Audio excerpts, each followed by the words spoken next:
Hello, good morning everyone. मी प्राध्यापक योगिता रामटेके, चिटणीसाची कार्यपद्धती या विषयाची प्राध्यापक आहे. तर आज आपण चिटणीसाची कार्यपद्धती या विषयामधील प्रकरण 1 संस्थात्मक वित्त व्यवस्थापनाची ओळख या प्रकरणातील घटकांचा अभ्यास करायला सुरुवात करणार आहोत. तर आपण प्रथमतः या प्रकरणात कोणते मुद्दे येतात याचा विचार करूया आणि नंतर एका मुद्द्याचा विश्लेषण करणार आहोत. तर या प्रकरणात पहिला मुद्दा आहे संस्थात्मक वित्त व्यवस्थापनाचा अर्थ. त्यानंतर संस्थात्मक वित्त व्यवस्थापनाचे महत्त्व, त्यानंतर भांडवलाची आवश्यकता. यामध्ये दोन मुद्दे दिलेले आहेत. एक आहे स्थिर भांडवल, दुसरा आहे खेळते भांडवल. पुन्हा सांगायचं म्हणजे कोविडच्या वाढत्या प्रादुर्भावामुळे शासनाने काही निर्णय घेतले आहेत अभ्यासक्रमाविषयीचे. ते म्हणजे तुमचा अभ्यासक्रम थोडा कमी करण्यात आलेला आहे. प्रकरण कमी केले नाही, तर प्रकरणातील काही मुद्दे कमी करण्यात आलेले आहे. ते म्हणजे संस्थात्मक वित्त व्यवस्थापनाची ओळख या प्रकरणातील चौथा मुद्दा भांडवल संरचना हा मुद्दा वगळण्यात आलेला आहे. यानंतर शेवटचा मुद्दा आहे फरक. तर यामध्ये खेळते भांडवल, स्थिर भांडवल यामधील फरक बघणार आहोत. आता बघूया प्रस्तावना. तर वित्त म्हणजे काय? तर वित्त ही संकल्पना पैसा व पैशाचे व्यवस्थापन यांच्याशी निगडित आहे. तर निधीचे गमन व निधीचे निर्गमन म्हणजे काय? तर कंपनीचा मेन मोटिव्ह असतो प्रॉफिट. तर प्रॉफिट कमविण्यासाठी कंपनी स्थापित झालेली असते. इंडस्ट्रियल एरियामधील जर असेल तर तिचा मेन मोटिव्ह असतो प्रॉफिट. तर प्रॉफिट म्हणजे गमन. याला आपण इंग्रजीमध्ये इनफ्लो म्हणतो. ज्या ज्या माध्यमाने पैसा येतो त्याला गमन असे म्हणतात व ज्या ज्या माध्यमाने पैसा जातो त्याला निर्गमन असे म्हणतात. त्याला इंग्रजीमध्ये आपण आउटफ्लो असं म्हणतो. कंपनीमध्ये कोणकोणते सोर्सेस असतात? समजा कर्मचाऱ्यांचा पगार, कर्मचाऱ्यांना व्याज द्यायचं आहे म्हणजेच कंपनी भाडेतत्वावर दिली असेल त्याचा भाडा देणे, कर्जावर कंपनी उभी असेल तर या मार्गाने पैसा जातो आहे. म्हणजे असे अनेक मार्ग आहे की त्या मार्गाने पैसा जातो. त्याला म्हटलं जाते निर्गमन. पैशाची परतफेड करावी लागते. पुन्हा दुसरं उदाहरण बघू. पुढे स्लाइडवर माधव कॅश फ्लो चं उदाहरण दिलेलं आहे. त्यामध्ये माधवची टोटल इन्कम दिलेली आहे. बघा, माधवची टोटल इन्कम आहे 76,000. त्यामधून माधवचं आउटफ्लो आहे 39,566. आउटफ्लो म्हणजे निधीचे निर्गमन. त्याला आपण टोटल मंथली एक्सपेन्सेस म्हणतो.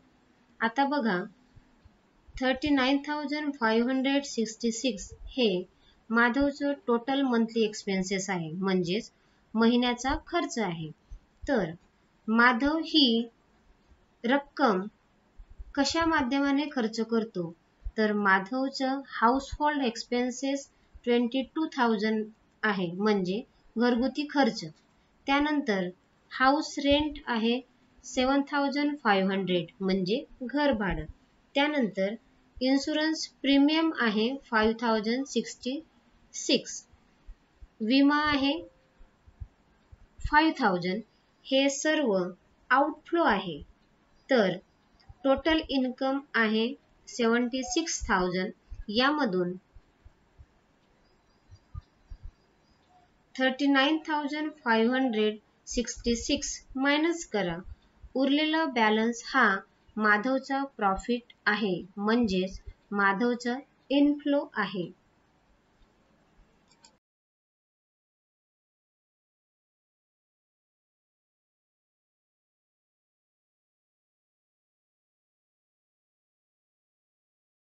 यानंतर व्यावसायिक संस्थेचे यश हे निधी उभारण्याची क्षमता व निधीचा विनियोग करण्याची कार्यक्षमता यावर अवलंबून असते.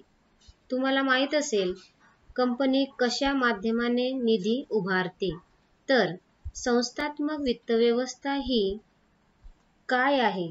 तर संस्थात्मक वित्तव्यवस्था एक प्रकारची निधी उपलब्ध करून देते.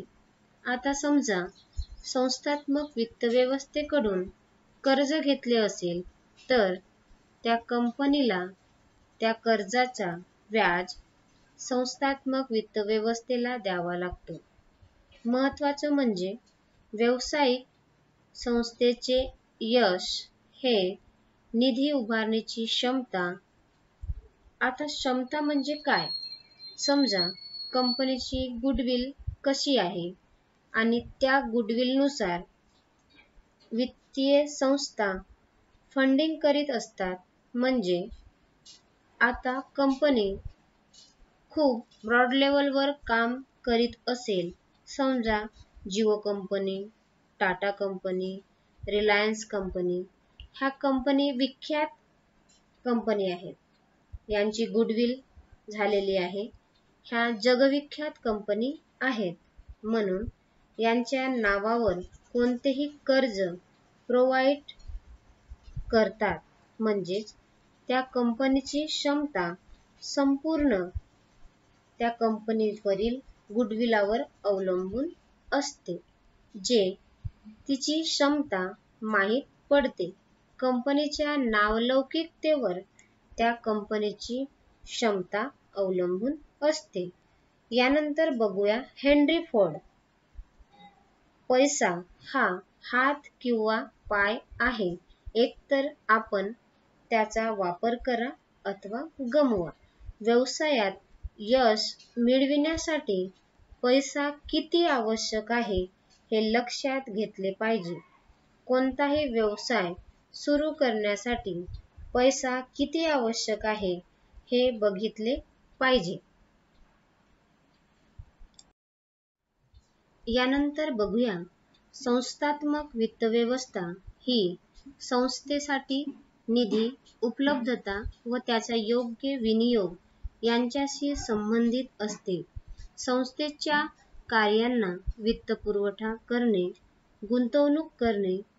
संस्थात्मक वित्तव्यवस्था ही ज्या संस्थांना म्हणजे कंपनींना भांडवल पुरवठा करते, ती कंपनी कशी आहे, तिचा गुडविल चांगला आहे का, म्हणूनच ही संस्थात्मक वित्तव्यवस्था संस्थेची वित्तीय नियोजन, भांडवल बाजार, मुद्रा बाजार, भाग बाजार यांचा अभ्यास करते.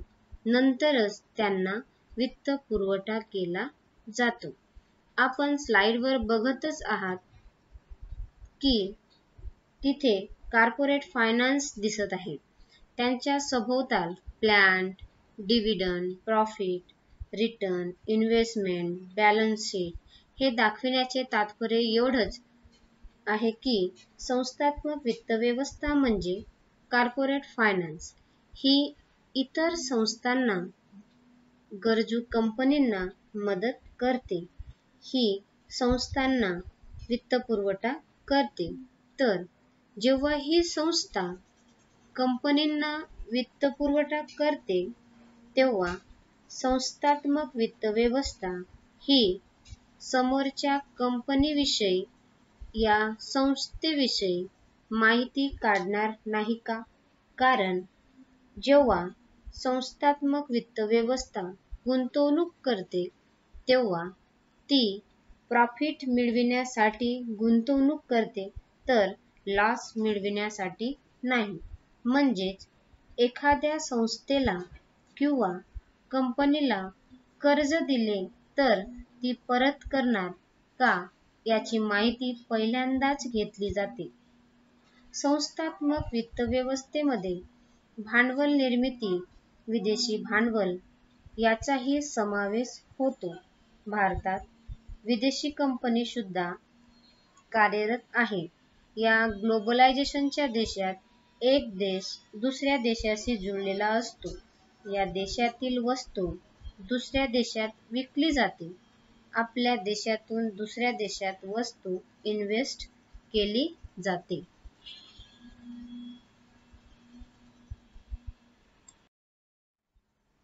आता बघूया वित्त निश्चितीचा निर्णय व वित्त गुंतवणुकीचा निर्णय. ह्या दोन संकल्पना संस्थात्मक वित्त व्यवस्थेचा आधार आहे. तर पहिली संकल्पना आहे वित्तीय निश्चितीचा निर्णय. व्यावसायिक संस्थेला वित्तीय गरज भागविण्यासाठी भांडवल बाजारात प्रवेश करण्याचा पर्याय उपलब्ध असतो. या ठिकाणी वित्त उभारणीचे विविध पर्याय संस्थेसमोर असतात. समहक्क भाग भांडवल किंवा कर्जाऊ भांडवल यामधील योग्य पर्यायाची निवड संस्था करते. बँकेतून कर्ज किंवा सार्वजनिक ठेवी किंवा कर्जरोख्याचा पर्याय संस्थेकडे असतो. वित्तीय व्यवस्थापक योग्य भांडवल उभारणीची खात्री देतो. म्हणजेच वित्तीय निश्चितीचा निर्णय म्हणजे कोणतीही कंपनी चांगली असेल, तिचा गुडविल असेल तर संस्थात्मक वित्त व्यवस्था तिला लोन देण्यासाठी स्वतः तयार असते. ती वित्तीय संस्था कंपनींना स्वतः फोन करते. दुसरी संकल्पना आहे वित्त गुंतवणुकीचा निर्णय. व्यावसायिक संस्थेला जेव्हा भांडवल प्राप्त करण्यासाठी विविध पर्याय उपलब्ध होतात, तेव्हा वित्तीय व्यवस्थापक पुढील निर्णय घेण्यास सज्ज होतो. हे निर्णय म्हणजे निधीचा योग्य रीतीने उपयोग करून भागधारकांना कमाल लाभांश मिळवून देणे.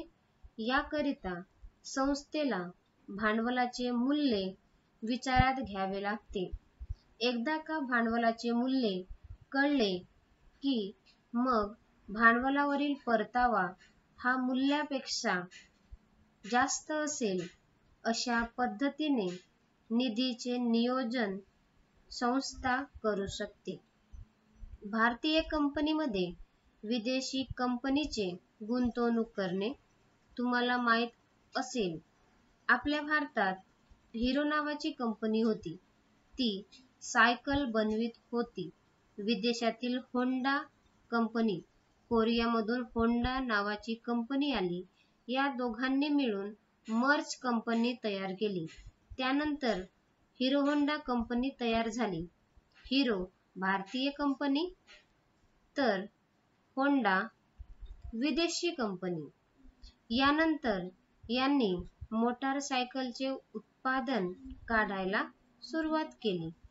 यालाच भारतीय कंपनीमध्ये विदेशी कंपनीचे गुंतवणूक करणे असे म्हटले जाते. नंतर हिरो बाहेर निघाली आणि होंडा कंपनीने आपला व्यवसायास सुरुवात केली. मग हिरो आले. यालाच वित्त गुंतवणुकीचा निर्णय असे म्हणतात. आजच्या लेक्चरला एवढंच. आशा करते की तुम्हाला समजलं असेल. मी ग्रुपवर पुस्तक PDF फाईलमध्ये पाठवली आहे, तर ते आता अभ्यासायला सुरुवात करा. Thank you.